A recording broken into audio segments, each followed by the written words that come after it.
apakah benar ada soul contract atau janji jiwa sebelum kita dilahirkan kembali, sehingga kita bisa bertemu dengan orang-orang yang kita temui pada kehidupan ini, dan apakah betul-betul soul contract itu ada atau tidak? Itu Bapak. Gimana tuh Bapak? Pertama-tama adalah kalau ada kontrak, ada dua pihak atau lebih dari dua pihak kan, Ya, kita tidak bisa mengadakan kontrak dengan diri sendiri. ya, ya, Kita betul. bisa promise, kita bisa berjanji dengan diri sendiri, tapi untuk apa bikin kontrak dengan diri sendiri? Nggak ada tekan kontrak sama diri sendiri Betul, sih ya, betul. pasti. Itu pertama. Ya.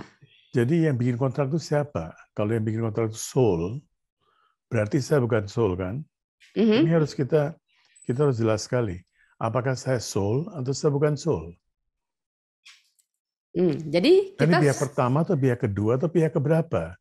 Kalau bikin kontrak kan harus ada pihaknya kan? ya betul, betul. Hal kedua yang tidak kalah pentingnya adalah Mhm, soul yang masih mau lahir kembali itu adalah soul yang bingung, mhm. yang masih terikat dengan kondisi-kondisi yang pernah dialami sebelumnya. I see. Dalam keadaan bingung, kalau kita bikin kontrak, hasilnya apa? Kebingungan.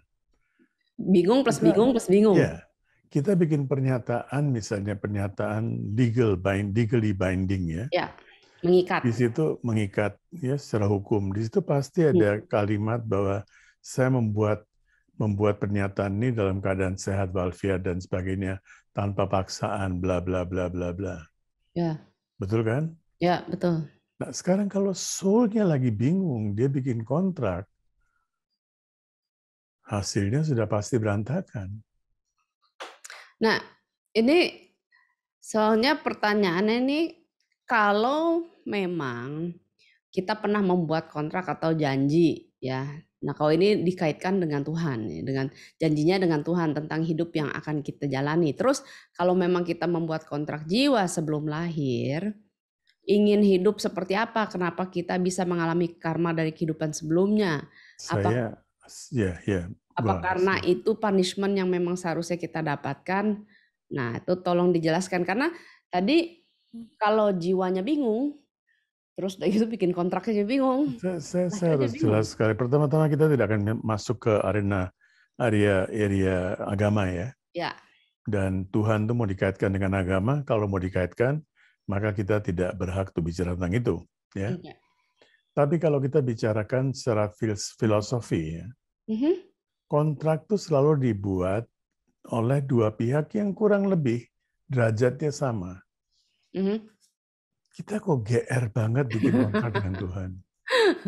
Langsung, Tuhan, bikin kontrak yuk. Wah, ini benar-benar kayak kita GR banget. menetapkan diri kita selevel dengan Tuhan. Saya kira yang menjadi persoalan itu adalah buku-buku New Age yang sekarang sedang Hmm, muncul dan banyak dibicarakan baik di luar negeri maupun di dalam negeri, itu menjauhkan kita dari kebenaran.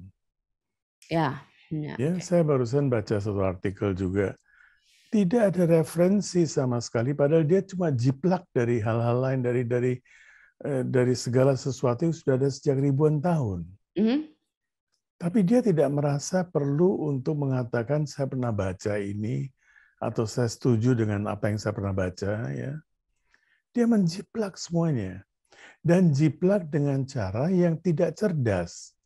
Untuk jiplak pun perlu kecerdasan.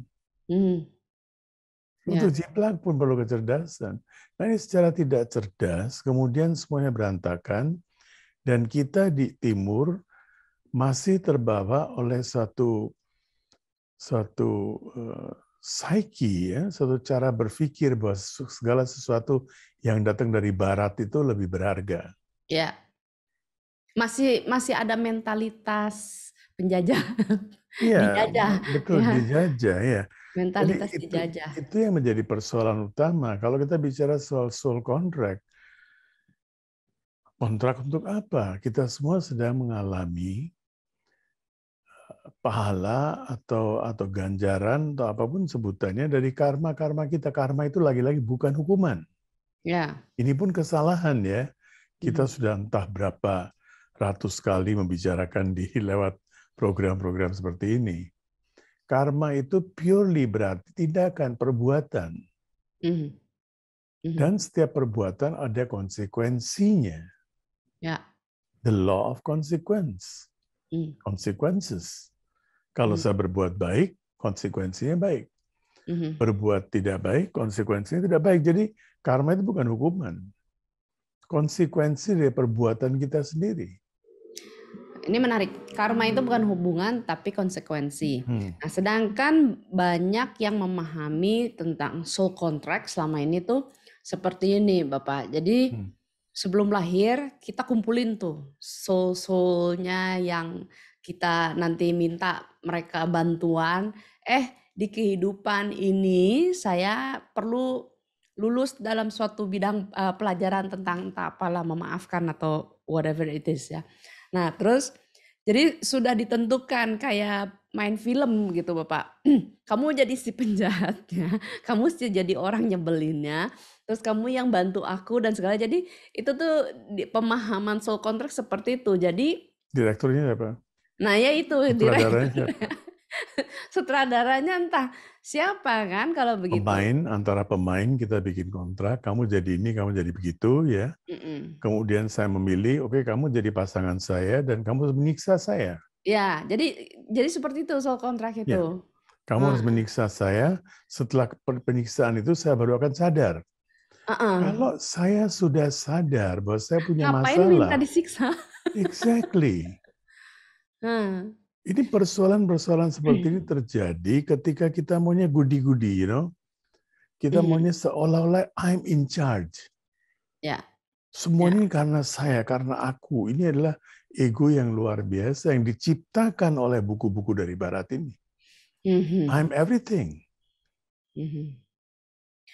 Karena ini akhirnya orang jadi bertanya nih, seperti pertanyaan dari Leonidas 108, Rahayu Guruji. Jadi gimana kita tahu janji jiwa kita? Tidak ada janji. Kita semua sedang mengalami konsekuensi dari perbuatan kita.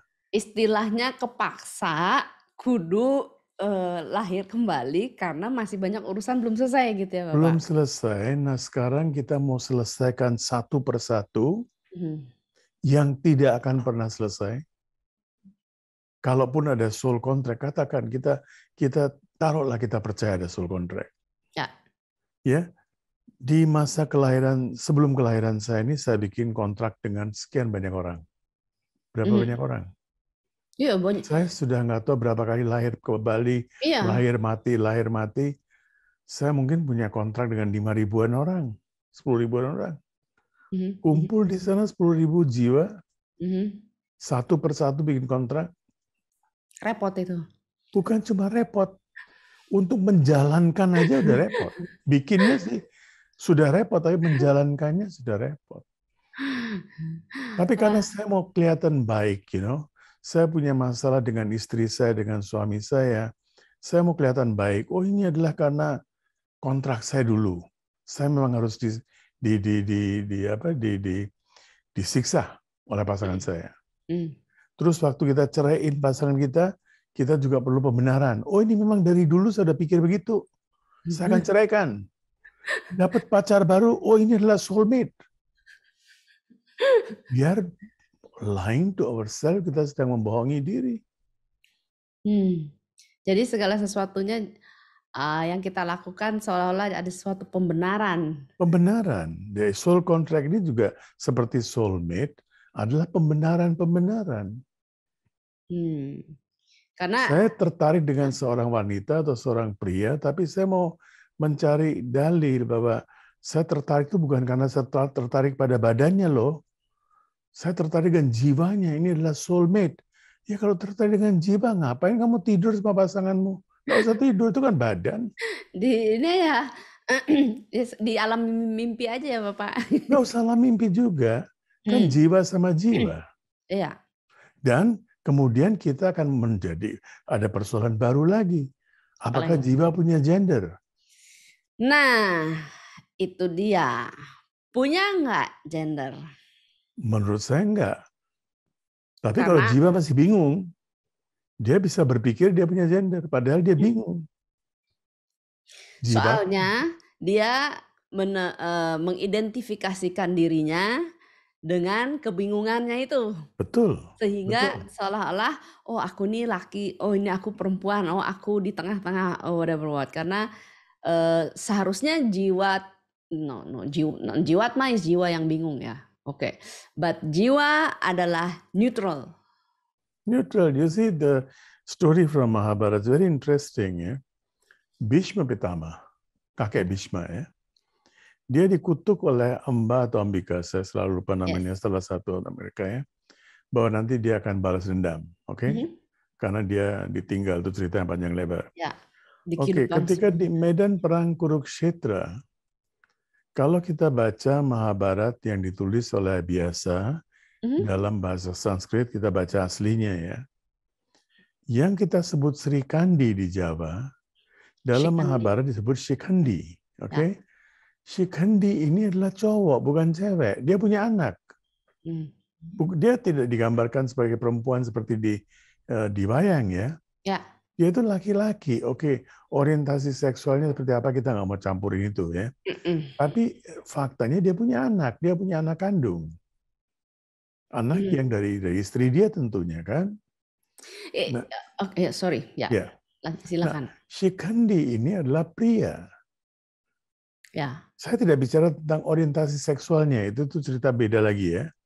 Tapi dia badannya adalah badan pria, punya istri, punya anak. Oke?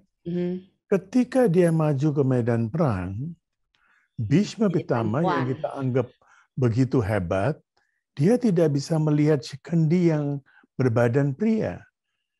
Terlihat oleh dia adalah Amba yang berbadan perempuan. Maka dia tidak mau angkat senjata. Ya, kirain Bingung saya nggak dia? Orang seperti Bhishma Pitama, kakek Bhishma, yang dianggap sesepuh yang luar biasa, dia pun bingung. Kirain saya tuh Shikhandi itu dia mengalami transgender apa? No, saya lihat dari fakta sejarahnya bahwa nama dia itu muncul di Mahabharata sebagai salah seorang ksatria dan dia punya anak. Anaknya Shikhandi pun ada namanya yang muncul. Ya itu sih, ya saya baca itu. But I thought di tengah-tengah mengalami some transformation seperti itu. That could be karena ada banyak versi. Kita kemarin juga lagi bahas offline ya.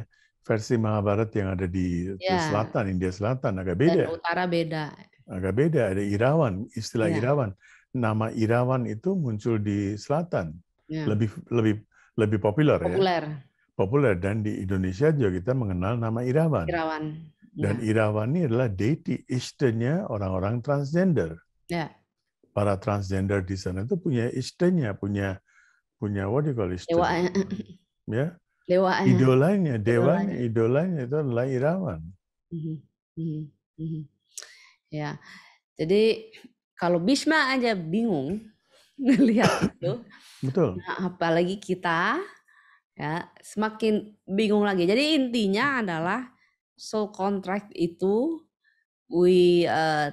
bukan nggak ada ya. Kalau dibilang ada, nggak ada. Karena kita terpaksa harus. The idea is kontrak ini dibuat dalam keadaan kita bingung. Apakah kita harus menjalankan itu seperti kamu pernah tulis dalam autobiografi kamu ya. That's a beautiful angle that you have given.